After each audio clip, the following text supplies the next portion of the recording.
हजारोंच्या उपस्थितीत ब्रह्मपुरीत जनसुरक्षा विधेयकाविरोधी मोर्चा यशस्वी। जनतेच्या अभिव्यक्ती स्वातंत्र्यावर गदा आणणाऱ्या जनसुरक्षा विधेयकाच्या विरोधात जनसुरक्षा विधेयक विरोधी संघर्ष समिती ब्रह्मपुरीच्या वतीने 8 ऑगस्ट 2025 रोजी आंदोलन करण्यात आले। आंदोलनात समता सैनिक दल, पत्रकार, वकील, शिक्षक, योजना कर्मचारी, शेतकरी, युवक यांच्यासह बहुजन समाजातील विविध संघटनांचे प्रतिनिधी मोठ्या संख्येने सहभागी झाले होते। हुतात्मा स्मारक येथून मोर्चाची सुरुवात करण्यात आली। नगर परिषद परिसरातील छत्रपती शिवाजी महाराज, डॉक्टर बाबासाहेब आंबेडकर यांच्या पूर्णाकृती पुतळ्यांना माल्यार्पण करून विशाल मोर्चाची सुरुवात करण्यात आली। जनसुरक्षा विधेयक रद्द करा, शेतकऱ्यांची कर्जमाफी करा, विद्यार्थ्यांची थकीत शिष्यवृत्ती तात्काळ द्या या प्रमुख मागण्यांची घोषणा देत तसेच छत्रपती शिवाजी महाराज व डॉक्टर बाबासाहेब आंबेडकर यांचा विजय असो, संविधान जिंदाबाद अशा घोषणांनी संपूर्ण ब्रह्मपुरी शहर दुमदुमले।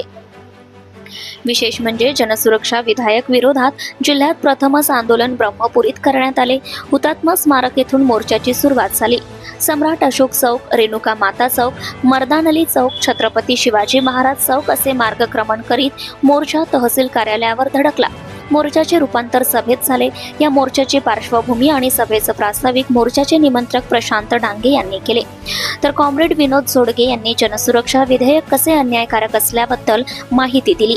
या सभेला खेमराज तिडके, जीवन बागडे, डॉक्टर राजेश कांबळे, अशोक रामटेके, प्रभू लोखंडे, कॉम्रेड महेश कोपुलवार आदींनी सभेला संबोधित केले।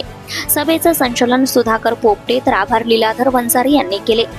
त्यानंतर महामहिम राज्यपाल महाराष्ट्र शासन यांना तहसीलदार ब्रह्मपुरी यांच्या मार्फत निवेदन देण्यात आले।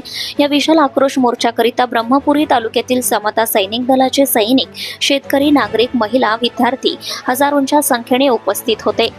पुरोगामी संघटनांनी मोर्चात सहभाग घेतला।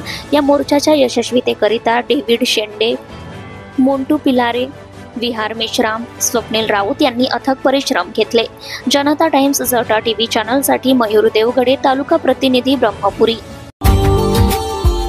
Subscribe now and press the bell icon.